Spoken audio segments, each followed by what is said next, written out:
go ahead and pop onto TikTok, Instagram, or whatever your favorite social media site is. And if you're into health and fitness, as I am, it is hard not to notice a disturbing trend.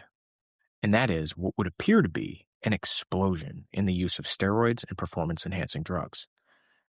And I'm not talking about among professional bodybuilders or powerlifters or wrestlers either. And I'm talking about among normal people. People who are just looking to get in shape, to add some muscle, maybe look a little bit better at the beach. And perhaps most alarming, I'm talking about young people, guys in their early 20s, even teenagers, openly discussing and in some cases advocating for drugs, which only recently would have been considered by competitive bodybuilders and maybe some professional athletes. Exogenous testosterone, tren, dianabol, SARMs, peptides, Ozempic, retatrutide.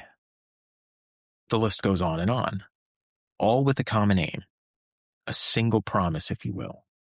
More gains, faster. And here's the thing. They work shockingly well. Just for giggles, when you get a second, pull up a picture of Steve Reeves, widely considered to have one of the most aesthetic bodybuilding physiques of all time, and winner of the 1947 Mr. America, the most elite bodybuilding competition at the time. This is before the Olympia. Now, at 6'1" and over 200 pounds, the guy is muscular, the guy is proportionate, and he's aesthetic. Then after you do that, pull up a picture of Samson Dauda, the winner of the 2024 Olympia. At 5'11", he's about 2 inches shorter than Steve Reeves, but he competes at a stage weight around 300 pounds and completely shredded. Not an ounce of fat on this guy. We're talking about 100 pounds or more of lean muscle on a similar frame. It's just unbelievable. If you haven't seen this guy, just take a look. It's incredible. We're talking about not even in the same league of muscle mass, of leanness, and definition. If you were an alien and you were looking at these two guys, you might be tempted to think that these are two different species of humans. Now, what changed in the last 80 years that led to such a stark difference between the two men?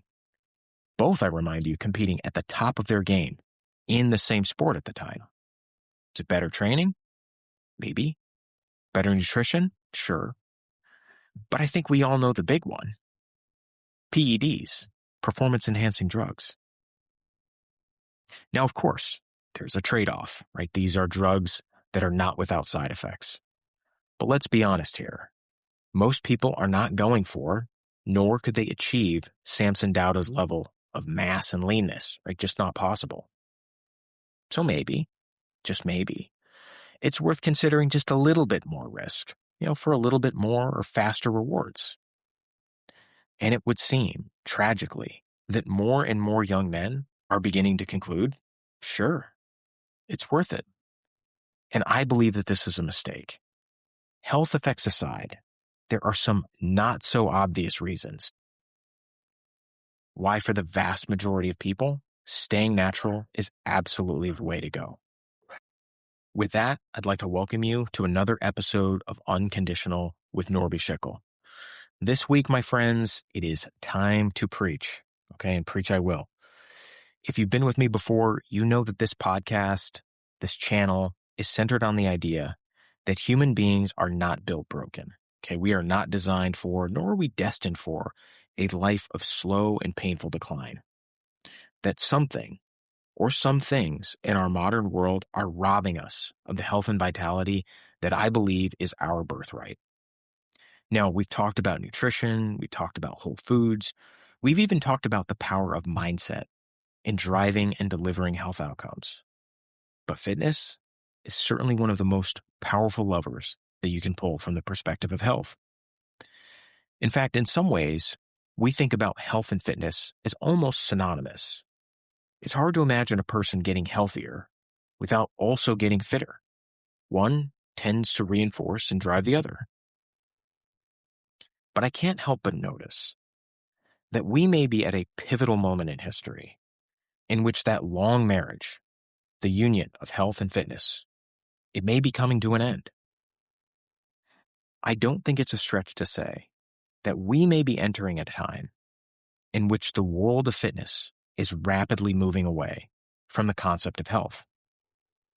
And that's for a very specific reason.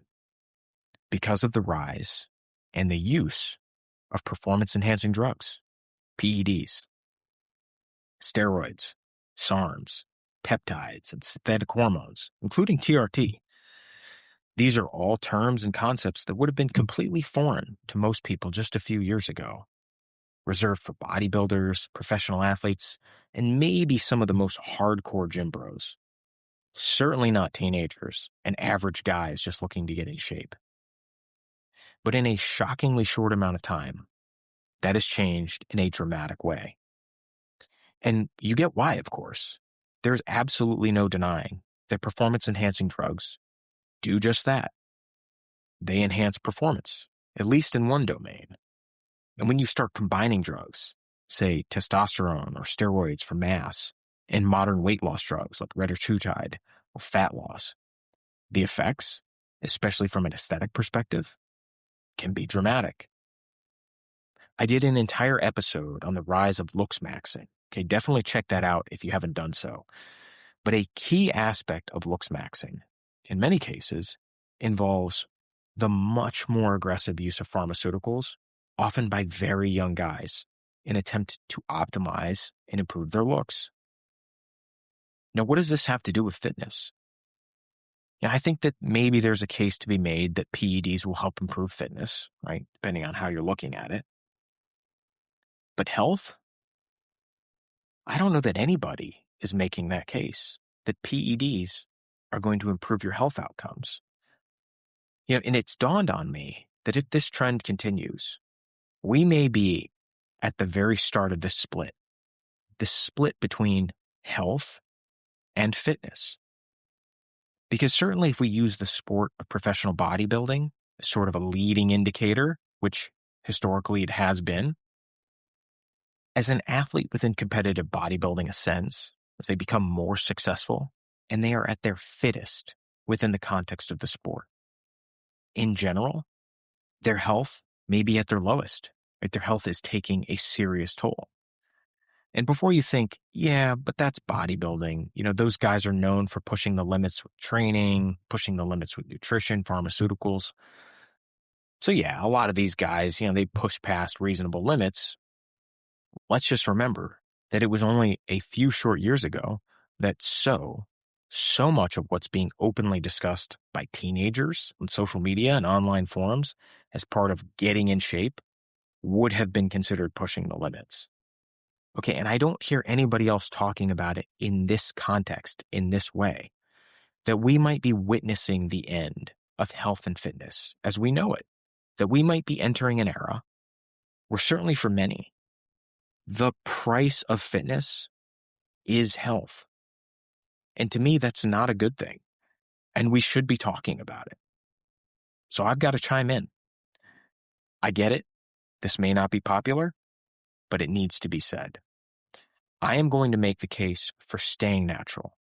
Okay, I'm going to argue that despite what you see on TikTok, despite the latest and greatest compound your favorite fitness influencer is hawking on social media, for the vast, vast majority of people, staying natural is far and away their best bet, both from a health perspective, which should be obvious, but also from a fitness perspective. And I mean that both when considered individually and in combination. I have outlined 4 not so obvious reasons why staying natural is the right move for most people. So before you reach for that injection, before you follow that link, give me a few minutes, okay? And the future you will thank me for this. So let's get into it. Point number 1, PEDs are the on-ramp to body dysmorphia. This is how it works for most people. You start going to the gym to get in shape. You want to look better. You want to feel better too. But what if in a cruel twist of fate, you actually started to feel worse on the inside as you started to look better on the outside? In short, that's body dysmorphia. It's real, And it's a terrible irony. I'm not the first person to point this out, that your odds of experiencing it, and I'm not the first person to point out that your odds of experiencing it go up dramatically with use of PEDs. So what exactly is body dysmorphia? Technically, it's defined as a mental health condition in which a person becomes preoccupied with one or more perceived flaws in their appearance. Importantly, flaws that are either minor or not observable to other people. Okay, the key aspect here being that this is a perception issue. That one experiencing body dysmorphia has a fundamentally distorted view, which is clouding their view of the reality of their own body. Now, we're talking in the context of fitness, maybe aesthetics, but this might relate to any physical attribute. The perception and preoccupation with one's weight, as an example, or height, or a specific feature of their body. And again, there's this sort of terrible irony at play here, whereby the person attempts to remedy the perceived flaw, but rather than those efforts resolving or reducing those negative feelings, it actually accelerates and exacerbates them, even when objectively things are moving in the other direction, say with weight in the case of anorexia or an eating disorder. Now, how does this happen in the context of fitness and performance-enhancing drugs? Many people get into going to the gym, into lifting weights, getting in shape in order to put on some muscle, maybe lose fat, maybe look better, feel a little bit better. Nothing wrong with that, okay? All valid reasons from where I'm sitting. But as you improve in these areas, two things tend to happen. First, your standards tend to change. What was once the standard of success is now the new minimum. 15% body fat is awesome. But how great would I look at 10%? Right? This is human nature. We see this at work all over the place. It's something that I like to call moving the gratitude goalposts. Okay? We all do it. I certainly do it. We think that the next thing that's on our list, the next accomplishment, the next measure of success, once we get that thing, we're going to be forever grateful. We're going to be permanently happier than we were before. But, with a little bit of time, sometimes a little, sometimes a lot, we just start to reconsider. Maybe a little bit more would feel a little bit better. Maybe it would actually do the trick. And we convince ourselves that the next accomplishment, that next goal, then that will really be it. And then we'll finally be happy this time. And the cycle continues. The second thing that happens is that our frame of reference changes, in part because our peers change. Right? Spending more time in the gym will put us around other people who prioritize things like muscle mass, maybe leanness, or whatever their thing is. In comparison, it's inevitable. You add social media to the mix, and the problem becomes even worse. With a never-ending number of people who look bigger, in better shape, with better symmetry, right? Whatever our thing is, social media will serve it to us for as long as we're willing to pay attention. It is a hole with no bottom. Now, you might be thinking, okay, sure, but isn't this a possibility with natural athletes as well? I mean, what we're talking about here, evolving standards, changing frames of reference, these are fundamentally human tendencies. Why would body dysmorphia be uniquely bad with PEDs? And I think that the answer here lies in the fact that the nature of training and making gains in the gym shifts in a subtle but important way. When you are training as a natural, there are very, natural physiological limits, right? Guardrails, in a way, to certain things that we might want. And those things might be impossible, or they might just be very difficult, especially delivered over a short amount of time. I'll give you an example. Building muscle and burning fat at the same time. Ask anybody who's been in the fitness world for a while, very difficult, okay? Very difficult to do at the same time, especially once you get beyond a basic level of fitness when you are natural. And with some humility, I think it's fair to suggest that this might be for a good reason, right? Even if we don't necessarily know what that reason is. Because the body has all sorts of natural balancing mechanisms. And again, some of these are understood and some of these are not. But given how difficult this is, I think one has to assume that there's probably a good reason for it, and that simply overriding these mechanisms to achieve a look with the use of pharmaceuticals, that might not be wise. But with PEDs, that rule, it becomes a bit more flexible, doesn't it? Much easier to push things a bit further, especially when you consider, or you are willing to consider, multiple drugs. The same could be said of natural limits to muscle mass, the development of tendon and ligament strength relative to the pace of muscle strength. Right? Every one of these natural systems exists, I think it's fair to suggest, with some built-in guardrails. And each one of these systems can be overridden to a degree with the use of pharmaceuticals, which provides an ever-present temptation to push the envelope a little bit further. When you're natural, the biggest difference makers in your performance and your looks are going to come from how you eat, how you train, and how you recover. Not taking anything away from the hard work of, say, an elite bodybuilder. But when you add PEDs to the mix, that equation very quickly and very dramatically changes to how far you are willing to push PEDs. It immediately comes to the top of the list. I don't think there's any argument with that. And the proof of that statement is how rapidly guys will just sort of shrink down to a shadow of their former selves when they stop using PEDs. Okay, now that's me saying it. Other people have said it. But do we have any evidence that this is the case? Has anyone studied whether body dysmorphia is more likely with PED use? Actually, yes. Quite a bit, in fact. And multiple studies over many years, including randomized controlled studies, have found a strong association between PED use and body dysmorphia.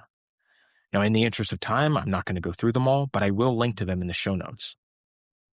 And look, I get the temptation. I'm 42, and in many ways, I am incredibly fortunate because these things weren't around in the same way when I was in my 20s. I'm certainly not when I was a teenager. But as I said earlier, there is this sort of special, cruel irony that is involved here. That by doing what you believe will make you look better, feel better, more confident, more secure, there's a good chance that it's going to do the opposite. Why open that door? And of course, bodybuilding and fitness is not the only area where we see this dynamic at play. We're introducing some artificial element to what was a natural system, leads to a permanent and fundamental distortion of the perception of oneself. We have plastic surgery and other cosmetic procedures where we see this dynamic at play. How often does someone stop at just one procedure? Almost never, right? And we've all seen examples of celebrities, maybe even people that we know, where maybe they look a little bit better after the first procedure, but as it continues, they eventually begin to look sort of distorted. Okay, and that's not a judgment here. I don't mean that in a mean or a nasty way, but we have seen it, and it does happen. And the mechanism that enables that is body dysmorphia. Okay, so that's body dysmorphia, real risk, real evidence. Okay, we get the mechanism. The second thing is that by staying natural, by saying no to performance-enhancing drugs, we get to keep the important link between health and fitness.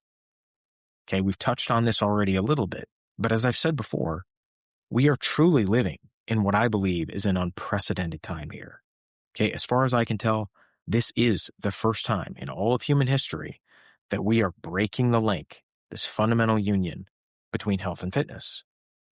Just a few years ago, in the vast majority of cases, if you had said someone got fit, if you'd said someone had gotten in shape, it meant, almost by definition, that they were healthier.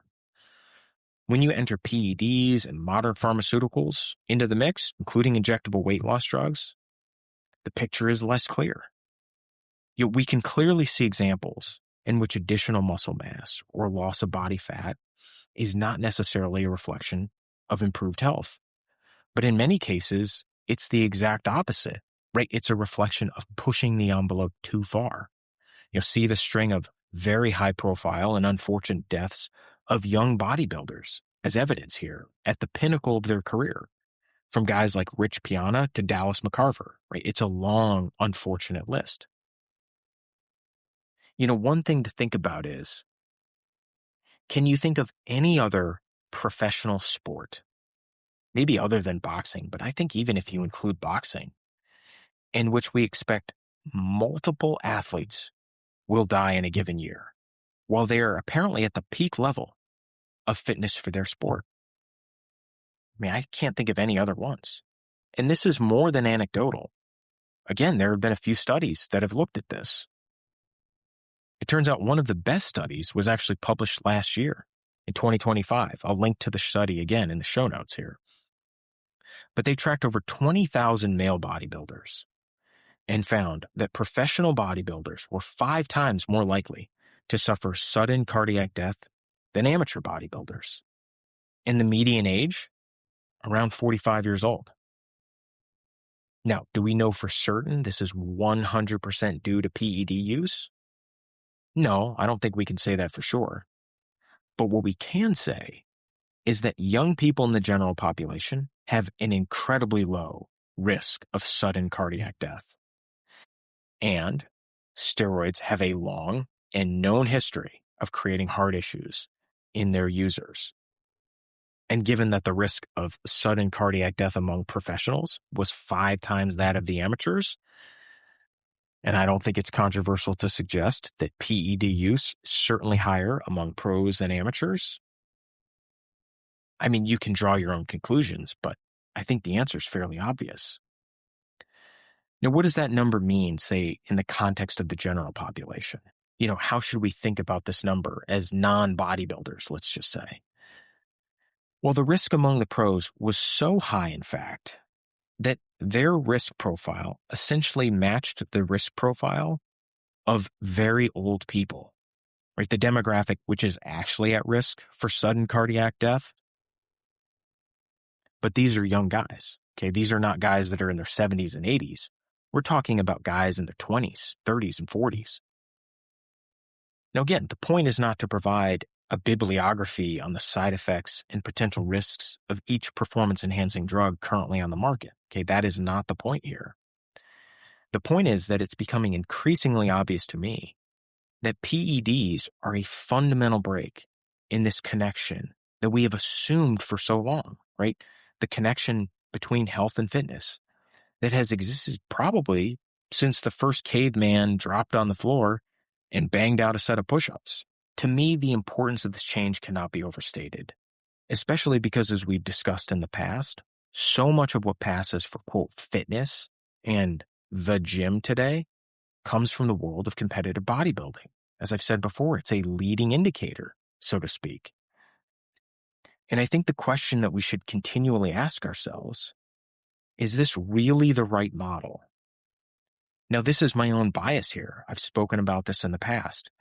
As much as I appreciate the sport of bodybuilding, and I do like it, the obvious question is this really the right model to be following to meet your objectives for fitness and health? As much as I like the sport, I'm not so sure. And I'll tell you all something that I find fascinating. As I was preparing for this episode, I got curious about the word fitness. Where does this come from? And like so many of the words that we use today, I assumed that it came from ancient Greece, especially in light of what we know about their passion for sport, and body aesthetics, let's say. But no, it turns out that assumption was wrong.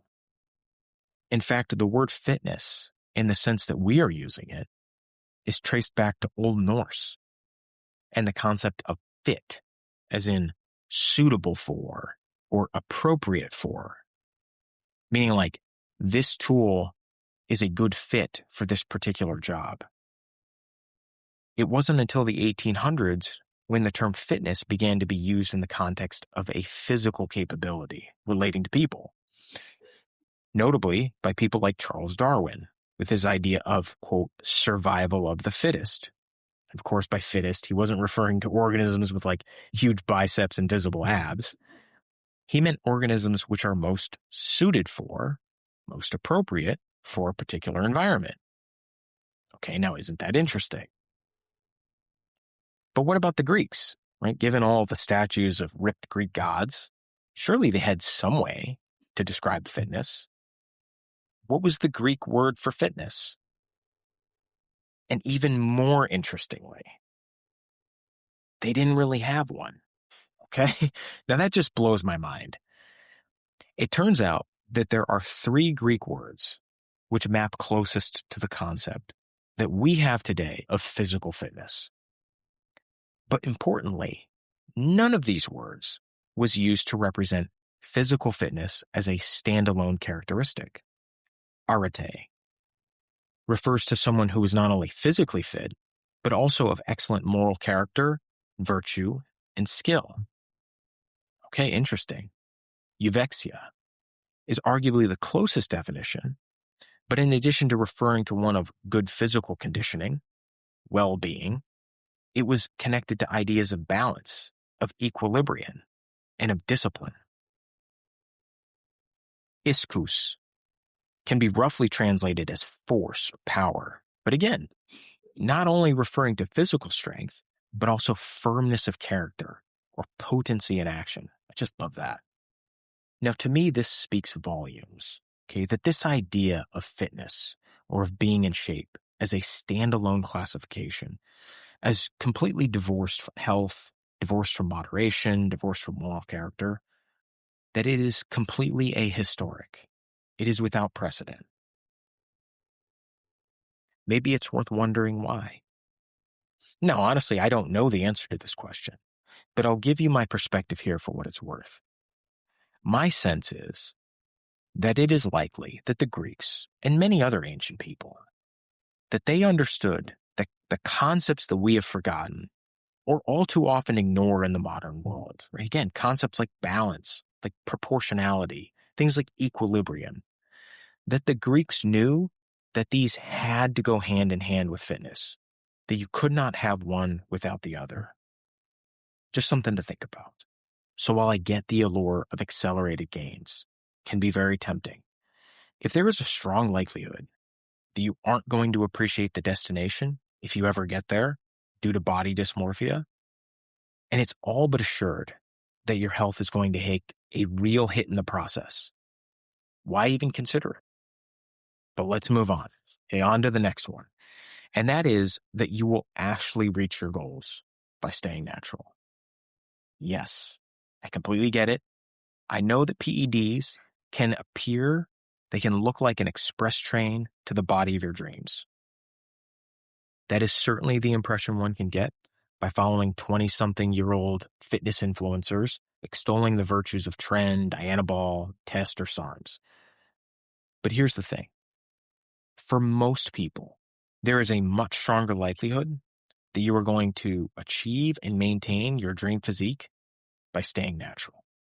I know this is counterintuitive, but there are a couple of reasons for this, so hear me out. Now first, and I've made this point before, but show the average guy a picture of an elite CrossFitter, a gymnast, amateur wrestler, Greek statue, next to a photo of last year's Mr. Olympia, and ask them who they'd rather look like. The vast majority of guys are not going to pick Mr. Olympia, okay? It's just not happening, even if they could. And most girls, most women, if given the choice in a man's physique, they're not picking the Olympia either. Okay, now I get that there are exceptions, but by and large, as incredibly impressive as it is to see someone with that amount of muscle mass, that level of vascularity, it's much too much. And for proof, all you have to do is check out the cover of any romance novel or the biggest heartthrobs in Hollywood. They are going to look much, much closer to a Greek statue than a modern elite bodybuilder. Okay, it's just a fact. And my point is that this is not simply a matter of saying, yeah, I'll take the bodybuilder look, but, just less muscle mass. But that these two physiques are actually built quite differently. That when we look at the statue of a Greek god and the physiques of modern bodybuilders. It's not just that less muscle makes the statue from 2,000 years ago more aesthetically pleasing. It's that the harmony of the human body, the rules of proportion, have been fundamentally violated in the modern bodybuilder. There's this incredible YouTube video, which I will link to, which really beautifully explains this point. And it's that the Greeks were obsessed with, and they understood proportions, harmony, and that the modern bodybuilding ideal violates those insights. The massive shoulders, the just phenomenally overdeveloped traps, the overly aggressive V-taper, not to mention the bubble gut, which is a common feature of modern bodybuilding. More impressive? Maybe. More aesthetic? Definitely not.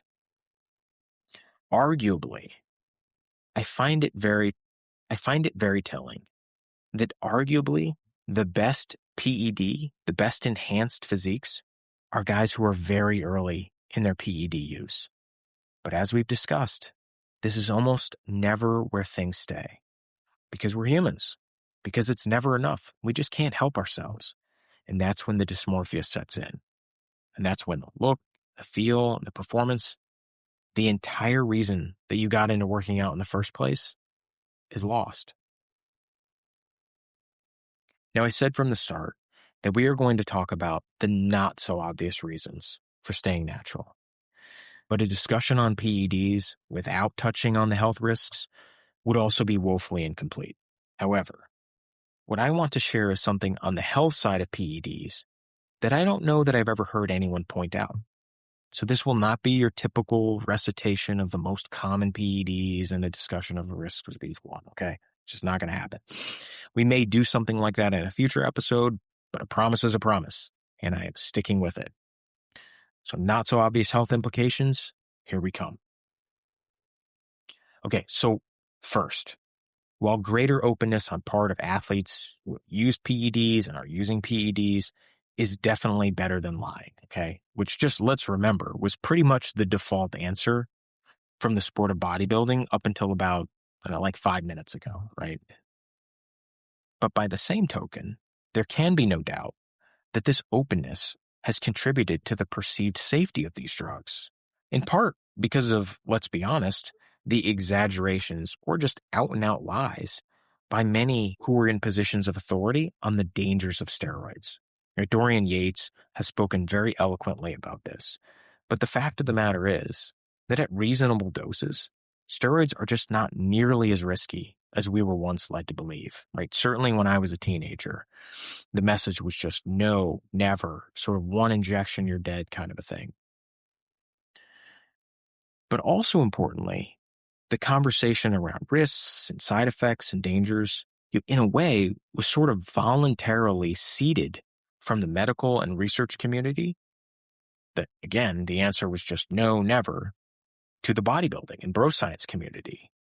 You could say for good reason that these were actually the guys who had real experience with these compounds.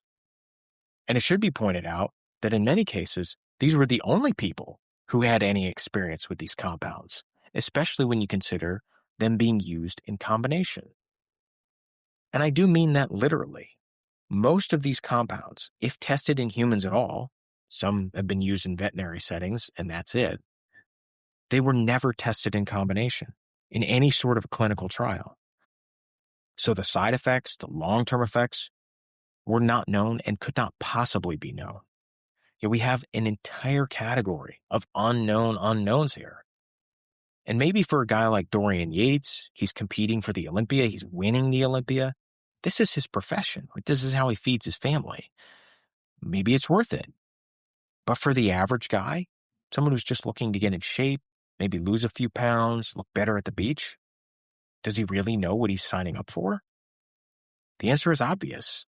Of course he doesn't. He couldn't possibly know. These conversations on side effects and risks, while important, and of course better than the alternative, my sense is that they do provide a false sense of security about what is known with respect to these drugs, especially when we're talking about in young people, teenagers, and just like mind-blowingly insane in prepubescent young boys, right? Children. We're talking about a potential pharmaceutical dependency for the rest of their lives. There is so much that we don't know. For the most part, these things have never been tested in combination, and they've certainly never been tested on children. And that's the first thing with respect to health. That, not quite so obvious. But the other thing that we have to keep in mind here is where these drugs are coming from.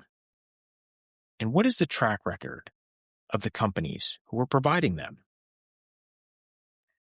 And you can't help but notice that the pharmaceutical industry has a long track record of downplaying the risks associated with certain drugs. And whenever the industry gets into trouble, both civilly and criminally, I might add, it tends to be on the issue of deceptive marketing and off-label use. Think about the opioid epidemic in Purdue Pharma, right? Read the book Empire of Pain for an excellent telling of the story of the Sackler family, Purdue Pharma, and the knowing and just outright lies that were pushed from the company to doctors, such as the incredible whopper that opioids are not addictive, right? Actions which led directly to the rise of the opioid and fentanyl crisis that we are still dealing with today. Millions of lives lost, billions in fines paid. Now, it's easy to write that off as an aberration, but let's keep in mind, OxyContin was a legally prescribed drug, which met all requirements by any licensing agency. And this is far from the first time that something like this has happened. Go back a few years to Vioxx, a wildly successful muscle relaxer from Merck, later pulled from the market because of an increased risk of heart attacks and strokes. Estimates published in The Lancet pin the number of excess coronary heart disease cases in the United States from Vioxx at somewhere between 88,000 and 140,000 within what I believe is like a 4-year period, and over 50,000 of those cases resulting in death. Some people believe those numbers are too conservative. All in, some 20 million Americans took Vioxx before it was pulled from the market in 2004. Now, it's estimated that Merck paid out some $8.5 billion in payouts tied to Vioxx litigation and investigations. But again, in both cases, criminal damages were involved. And at the core of these cases, interestingly, things like misbranding, deceptive marketing, off-label use. And these are just a few examples, but there are many, many more. We could talk thalidomide, Bextra, Zyprexa. The list goes on and on. But as always, we have to keep a balanced perspective here. Okay, I am certainly not saying that all pharmaceutical companies are bad or that they haven't done a lot of good in society. I am very glad to be living in a world of modern medicine, including pharmaceuticals. But we shouldn't be naive either. Incentives matter, and the financial incentives of a blockbuster drug, whether it be a new type of painkiller, a muscle relaxer, or a new injectable weight loss drug, should be kept in perspective. Caveat emptor, buyer beware. Okay, not to mention, just from a logical perspective, a major way that the negative effects of a new drug are determined is not from a clinical trial. It comes from real-world use, what's referred to as post-marketing surveillance. So when it comes to a brand new drug, we have to assume that the known risk profile of the drug will continue to evolve as people use it. Again, something that we should keep in mind when it comes to so many of these substances that are brand new.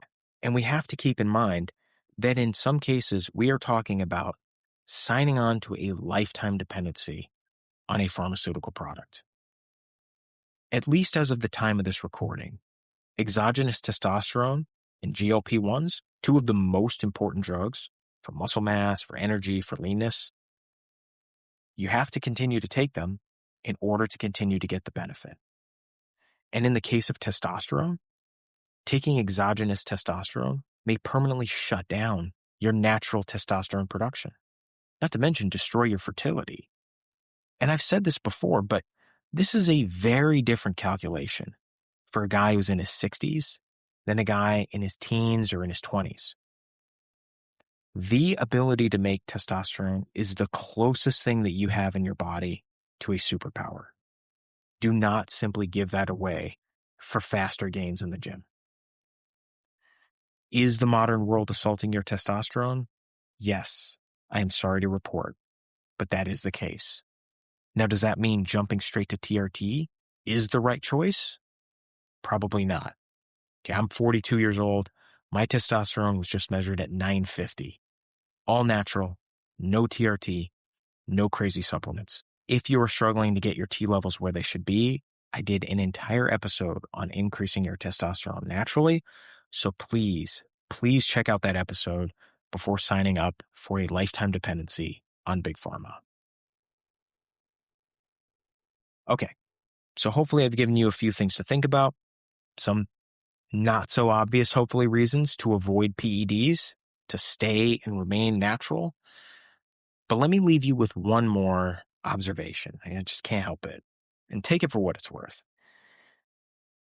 But there is something that I find very odd about the fact that the more successful you are following the sort of bodybuilder PED path, and I know I'm painting with a broad brush here, the less likely you are to meet your original objective in terms of look, feel, performance, and longevity.